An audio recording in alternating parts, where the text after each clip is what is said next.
Hi everyone, a very warm welcome to skill shot. काफी दिनों बाद मैं आई हूँ आपके सामने एक पावर पैक्ड वीडियो के साथ। इस वीडियो में हम बात करेंगे कैसे आप अपना अकाउंटेंट इंटरव्यू क्लियर कर सकते हैं। इसमें मैंने केस स्टडी के साथ डिस्कस किया है कि कैसे हम क्लियर करेंगे interview related to tax deducted at source. चलिए स्टार्ट करते हैं। सबसे पहले केस स्टडी पढ़ने की कोशिश करते हैं और संग संग हम रेफरेंस भी लेंगे। चलिए स्टार्ट करते हैं। Skillshot EduLife private limited started business on 1 जुलाई 2022। तो Skillshot EduLife private limited company है। ओके, तो सबसे पहले हमारे दिमाग में ये आना चाहिए, अगर ये कंपनी है तो क्या इसको टैन नंबर लेना है या नहीं लेना है।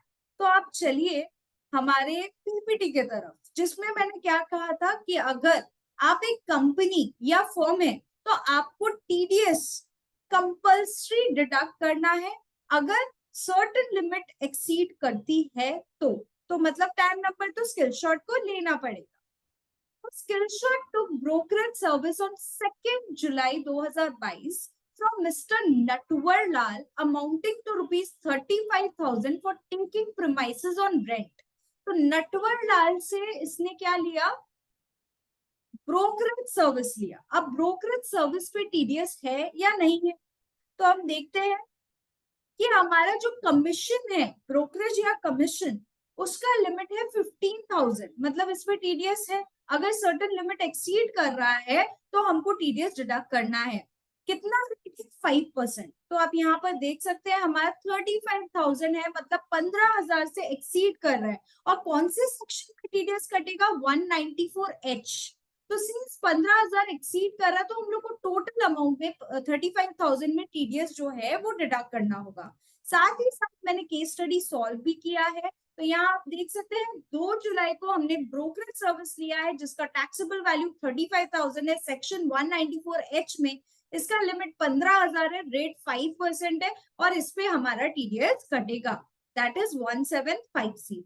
यहाँ तक क्लियर है। अब आगे चलते। It paid for the security deposit for 3 months amounting to ₹1,05,000 to Girdhari Lal. आप बता सकते हैं क्या सिक्योरिटी डिपॉजिट पे टीडीएस कटता है? प्लीज कमेंट कीजिए, क्या लगता है आपको सिक्योरिटी डिपॉजिट पे टीडीएस कटेगा? नहीं, सिक्योरिटी डिपॉजिट पे टीडीएस नहीं कटता। रेंट पे जो है उस पे टीडीएस कटेगा। तो देखते हैं, आगे चलते हैं। Next, Girdhari Lal raised the bill for rent on 6 July 2022 amounting to 35,000। तो रेंट का उन्होंने बिल रेज किया है। अब हम रेंट की अगर बात करें तो कौन सा सेक्शन रेंट के लिए एप्लीकेबल होता है? सेक्शन 194I, जिसमें rent on land and building का लिमिट 2,40,000 है और रेट 10% है। तो आप लोग बोलोगे कि मैम 2,40,000 है, ये तो 35,000 है। अरे ये मंथली रेंट है, हम लोगों को ईयरली लिमिट देखना पड़ेगा। और रेंट तो रेकरिंग फीचर होता है, हर महीना पे करना पड़ता है। तो मतलब ईयर में हमारा लिमिट एक्सीड हो सकता है 2,40,000। तो आप देख सकते हैं, अगर मैं जुलाई से काउंट करूं, जुलाई, अगस्त, सितंबर, अक्टूबर, नवंबर, दिसंबर, जनवरी, फरवरी, मार्च, 9 मंथ्स जो है उस ईयर में आ रहा है। तो अगर 35,000 को 9 से मल्टीप्लाई करें, जो मैं मल्टीप्लाई करके आप लोगों को बता रही हूँ, इंटू 9, तो आप देख सकते हैं यहाँ पर अमाउंट जो है वो कितना आ रहा है?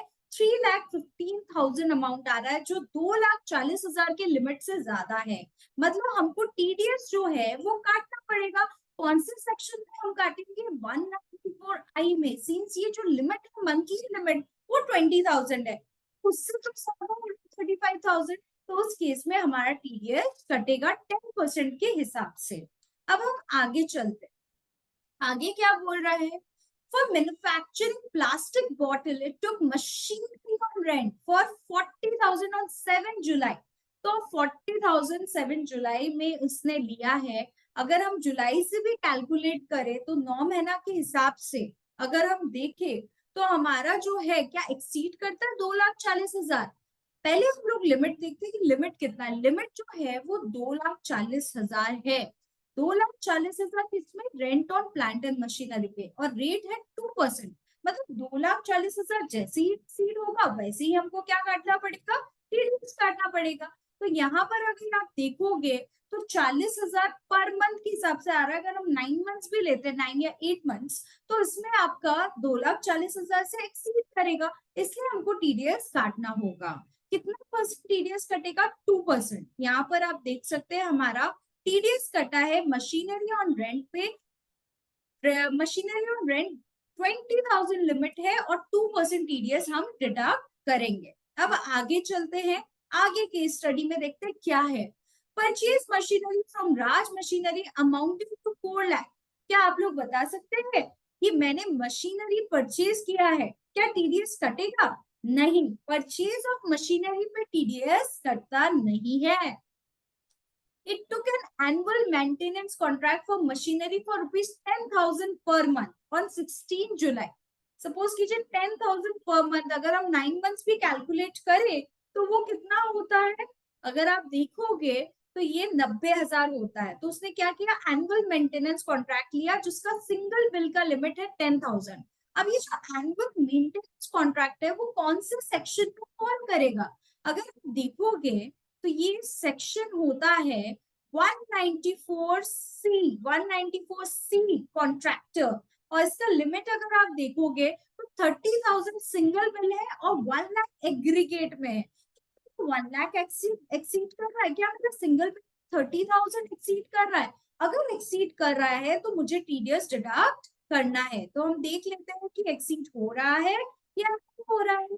अगर आप यहाँ पर आओ तो आपको पता चलता है कि इसने annual maintenance contract 10,000 per month का लिया है, मतलब सिंगल बिल का जो लिमिट है वो 30,000 से नीचे है, लेकिन क्या एग्रीगेट 1 लाख से ऊपर है? तो अगर आप एग्रीगेट में देखो तो वो 90,000 हो रहा है, 1 लाख से ऊपर नहीं हो रहा है। तो हमको टीडीएस इस केस में डिडक्ट करने की जरूरत नहीं है।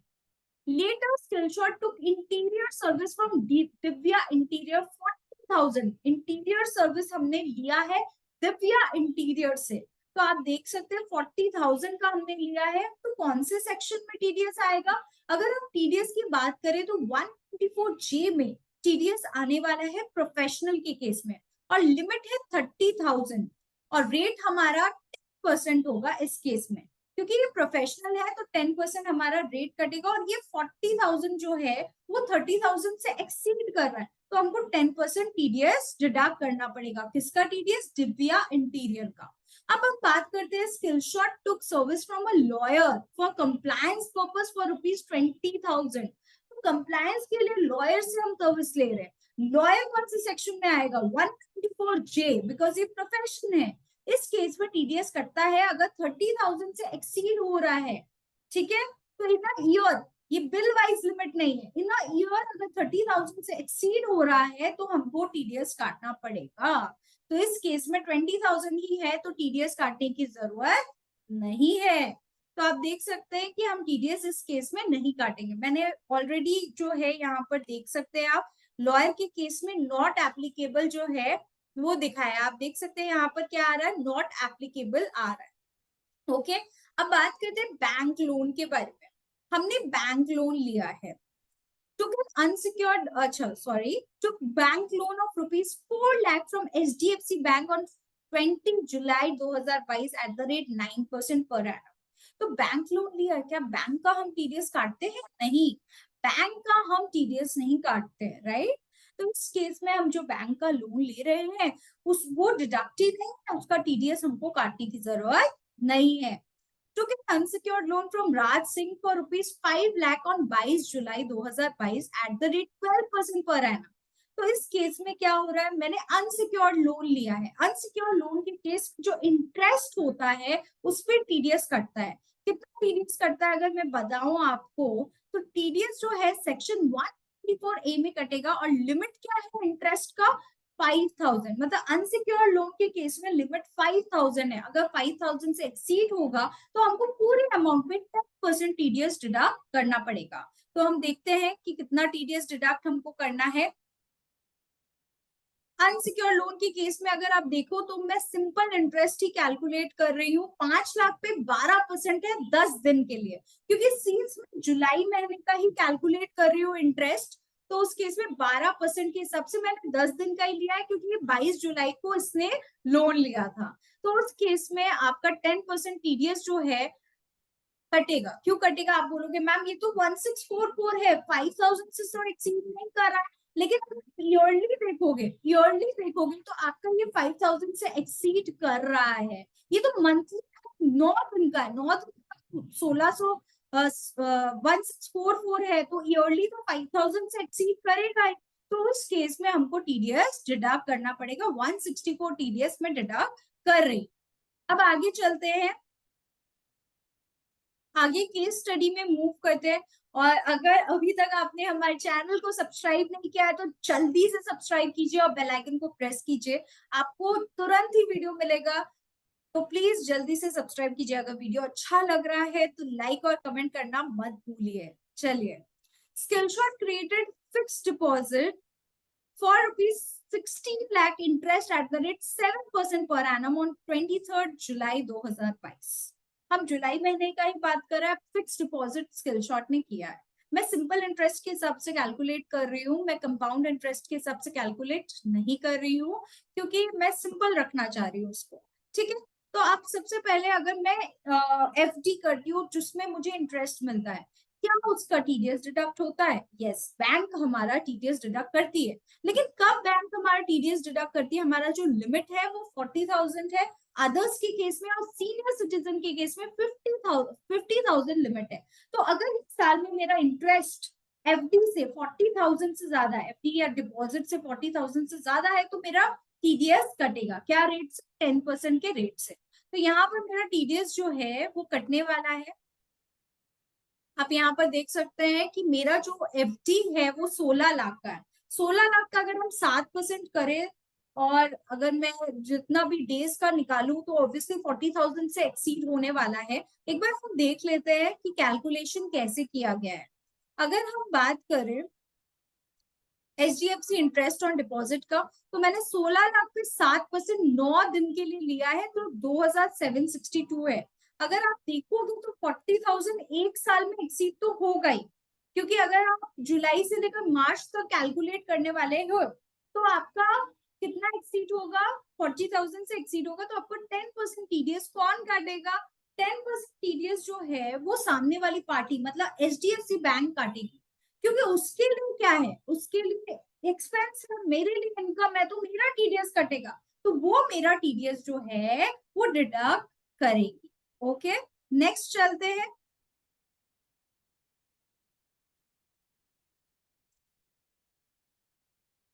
Jan Decor was given job work for designing plastic bottle for rupees 40,000 on 24 July 2022। तो एक जॉब वर्क का काम मैंने दिया जैन डेकोर को। तो जैन डेकोर को क्या मिला है? जॉब वर्क का काम मिला है। क्या उसका टीडीएस हम डिडक्ट करेंगे? अगर करेंगे तो कौन से सेक्शन में?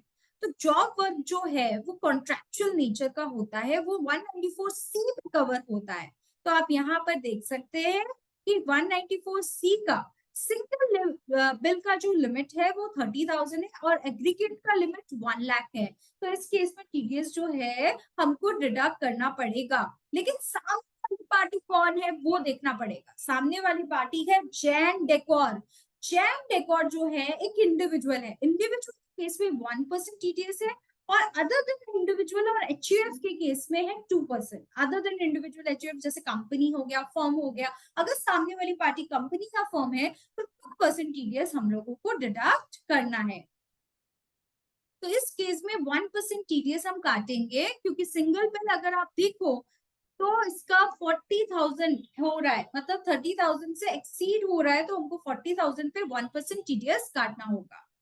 Advertisement service is taken from Facebook for rupees 35,000 on 23 जुलाई 2022। तो ये जो एडवर्टाइजमेंट सर्विस है ये भी कॉन्ट्रेक्चुअल इन नेचर का है, तो उस केस में भी टीडीएस डिडक्ट होगा। शर्त है कि 30,000 से एक्सीड हो रहा है क्या सिंगल बिल के केस में, और एग्रीगेट के केस में क्या 1 लाख से एक्सीड हो रहा है। तो इस केस में हम लोग क्या करेंगे, सिंगल बिल के केस में 30,000 से एक्सीड हो रहा है, इसका भी टीडीएस जो है वो डिडक्ट होगा। तो कितना टीडीएस डिडक्ट होगा? ये जो फेसबुक का है इस केस में हम लोग कॉन्ट्रेक्चुअल इन नेचर अगर मानते हैं, तो कॉन्ट्रैक्टर्स के बेसिस पे सामने वाला पार्टी जो है वो फेसबुक है, प्राइवेट लिमिटेड कंपनी है, तो उस केस में उसका टीडीएस 2% डिडक्ट होगा और 30,000 से एक्सीड हो रहा है सिंगल बिल, इसलिए टीडीएस जो है वो डिडक्ट होगा। अब आगे चलते हैं। The advance payment was made for the website development to time for the web। क्या आप लोग लिख सकते हैं चैट बॉक्स में, मैंने एडवांस पेमेंट किया है वेबसाइट डेवलपमेंट के लिए, एक तरह से टेक्निकल सर्विस मैंने लिया है टाइम फॉर द वेब से। क्या मेरे को टीडीएस उसका डिडक्ट करना है, या जब बिल होगा तभी टीडीएस डिडक्ट करना है? एक बार सोचिए, क्या एडवांस पेमेंट में भी टीडीएस डिडक्ट करना पड़ता है? हाँ, एडवांस या credit which ever is earlier, हमको टीडीएस काटना पड़ेगा, लेकिन शर्त है क्या लिमिट एक्सीड हो रहा है? तो 50,000 है, यहाँ पर आप देख सकते हैं हमारा जो लिमिट है। अगर आप देखो तो ये जो टेक्निकल सर्विस है वेबसाइट डेवलपमेंट, उस केस में 30,000 हमारा लिमिट है, मतलब 30,000 से एक्सीड हो रहा है, तो उस केस में हमको टीडीएस डिडक्ट करना पड़ेगा। किस रेट के हिसाब से? 2% के हिसाब से हमको टीडीएस डिडक्ट करना है इन केस ऑफ टेक्निकल सर्विस। अब हम आगे चलते हैं। Due entry of interest was made on 31 जुलाई, ठीक है। TDS payment was made on August. अब आप लोग मेरे को प्लीज चैट बॉक्स में तो आप लोग लिख नहीं सकते, आप लोग प्लीज में कमेंट बॉक्स में लिखिए कि क्या क्या है ड्यू डेट टीडीएस का। टीडीएस का ड्यू डेट आपके अनुसार क्या है? टीडीएस का due date in case of July है 7 अगस्त। क्या है? 7 अगस्त। लेकिन हमने डिपॉजिट कब किया है? 10 अगस्त को। तो मैंने टीडीएस काट तो लिया लेकिन लेट डिपॉजिट किया। मैंने टीडीएस काट लिया है लेकिन लेट डिपॉजिट किया है, तो उस केस में क्या होने वाला है? अगर आप देखिए, मैं एक बार ये स्लाइड शो जो है वो ओपन कर दे रही हूँ। यहाँ पर आप देख सकते हैं कि इंटरेस्ट कितना आ रहा है। आपने टीडीएस डिडक्ट कर लिया, गुनाह कर दिया, आपने टीडीएस डिडक्ट किया, लेकिन गवर्नमेंट को तो दिया नहीं आपने, तो आपके पास तो पैसा है but you are not paying it to the government, तो आपका इंटरेस्ट का रेट कितना होगा? 1.5% पर मंथ और पार्ट ऑफ द मंथ। मतलब आपको 1.5% इंटरेस्ट चुकाना पड़ेगा पर मंथ या पार्ट ऑफ द मंथ। अब पार्ट ऑफ द मंथ क्या? अगर एक दिन भी डिले करते हैं उस महीने में तो आपका पूरा मंथ मान लिया जाएगा कि आप एक महीना डिले कर रहे हो। ओके, तो यहाँ पर आपने टीडीएस डिडक्ट तो कर लिया लेकिन आपने पे नहीं किया, इसलिए आपको 1.5% करके इंटरेस्ट जो है वो चुकाना पड़ेगा। अगर आप टीडीएस डिडक्ट तो इंटरेस्ट का रेट कम होता, दैट इज 1%। ठीक है, तो देखते हैं क्या है। एक्सेल में हम जाते हैं, यहाँ पर जो है हमको इंटरेस्ट चुकाना पड़ेगा। कितना इंटरेस्ट चुकाना पड़ेगा? 2 महीने का इंटरेस्ट चुकाना पड़ेगा। आप बोलोगे मैम 2 महीने का इंटरेस्ट, मैंने तो 3 महीने लेट किया। आप देखिए, आपने तो जुलाई में टीडीएस काटा होगा, जुलाई में टीडीएस काटा होगा और ड्यू डेट के बाद आपने जमा किया होगा। सपोज कीजिए 22 जुलाई को आपने टीडीएस काटा, राइट? 22 जुलाई को आपने टीडीएस काटा और ड्यू डेट के बाद आप जमा करें, तो 22 जुलाई जो है उसको हम लोग क्या मानेंगे? कितने दिन लेट हुआ? अगर हम 31 जुलाई तक माने, 31 जुलाई 2022, तो आपका लेट हुआ है, मतलब कितना महीना हुआ है? 10 दिन हुआ है, 10 दिन हुआ है, तो 10 दिन इस केस में हुआ, तो उसको क्या मान लिया जाएगा? 1 मंथ। और प्लस 1 अगस्त 2022 से लेकर 10 अगस्त, चलिए 9 अगस्त 2022, इसको भी तो हम लोग देखेंगे, तो ये भी 1 मंथ मान लिया जाएगा। तो यार लेट नहीं करना चाहिए था आपको 3 डेज, आपको 2 मंथ्स का इंटरेस्ट चुकाना पड़ेगा। कितना? 2 मंथ्स का, 2 महीने का आपको इंटरेस्ट चुकाना पड़ेगा। एक दिन भी लेट होगा तो 1 महीना मान लिया जाएगा उस महीने का, राइट? तो आपको 2 महीने का इंटरेस्ट चुकाना पड़ेगा। लेकिन एक बात बताइए, जो एचडीएफसी बैंक है जो आपका इंटरेस्ट काटता, आपका टीडीएस काटता, क्या आपको उसका भी टीडीएस जमा देना है? नहीं, उसको टीडीएस जमा देना है, तो उस केस में आपका इंटरेस्ट उस केस में नहीं लगेगा। इस केस में जो है आपको इंटरेस्ट देने की जरूरत नहीं है क्योंकि सामने वाला आपका टीडीएस डिपॉजिट करेगा। ठीक है, तो बाकी जितनी भी केसेस है आपको टोटल टीडीएस अमाउंट में जो आपने डिडक्ट किया है उस पर आपको इंटरेस्ट 2 महीने के हिसाब से देना पड़ेगा। अब बात करते हैं लास्ट पॉइंट की। The TDS return was filed on 15 नवंबर 2022। अब क्या करेंगे, ड्यू डेट क्या है टीडीएस रिटर्न का? अगर जुलाई अगस्त सितंबर क्वार्टर की बात करूं तो इसका ड्यू डेट होता है 31 अक्टूबर। मैंने 15 दिन लेट कर दिया, तो उस केस में हमको लेट फीस चुकाना पड़ता है। तो लेट फीस कितना चुकाना पड़ेगा? लेट फीस की अगर मैं बात करूं तो यहाँ पर आप देखिए लेट फीस कितना है। लेट फीस मतलब जो रिटर्न फाइलिंग का टाइम है 31 अक्टूबर का टाइम था, मैंने 15 नवंबर को रिटर्न फाइल किया, तो मेरे को 200 रुपया पर डे या subject to maximum amount of TDS मेरे को लेट फीस जमा देना है। मतलब अगर मैं मतलब की बात करूं तो 200 रुपया इंटू 15 अगर मैं करूं, 200 इंटू 15 डेज सपोज, तो 3000 हुआ। या तो जो टीडीएस का अमाउंट है, टीडीएस का अमाउंट कितना है, 12,314। तो subject to maximum amount of TDS मतलब जो मैक्सिमम टीडीएस जो है उसको देख देख के हम लोगों को लेट फीस देना है। तो इस केस में मेरे को 3000 ही देना पड़ेगा। अगर टीडीएस का अमाउंट 1500 होता तो उस केस में हम टीडीएस का अमाउंट जो है उसी को लेट फीस मान लेते। ठीक है, तो सब्जेक्ट मैक्सिमम कितना हो सकता है, टीडीएस अमाउंट जितना, अगर subject to maximum of TDS amount जो हमारा लेट फीस है। Okay, so thank you so much guys, आपको समझ में आया होगा। ये केस स्टडी का जो मैं क्वेश्चन है आंसर है दोनों ही दे रही हूँ। प्लीज बताइए कैसा लगा हमें आपको ये हमारा वीडियो। मैं वीडियो का सफर जरूर कंटिन्यू रखूंगी। मैं मानती हूँ कि मैंने बीच में मैं आई नहीं थी, आपको वीडियो मैंने प्रोवाइड नहीं किया, आई एम वेरी सॉरी। लेकिन प्लीज कमेंट करते रहिए, आपको वीडियो कैसा लगता है जरूर बताइए, मुझे प्रोत्साहन मिलता है। Thank you so much guys. Please channel को सब्सक्राइब कीजिए, लाइक कीजिए और कमेंट करना मत भूलिए। Thank you.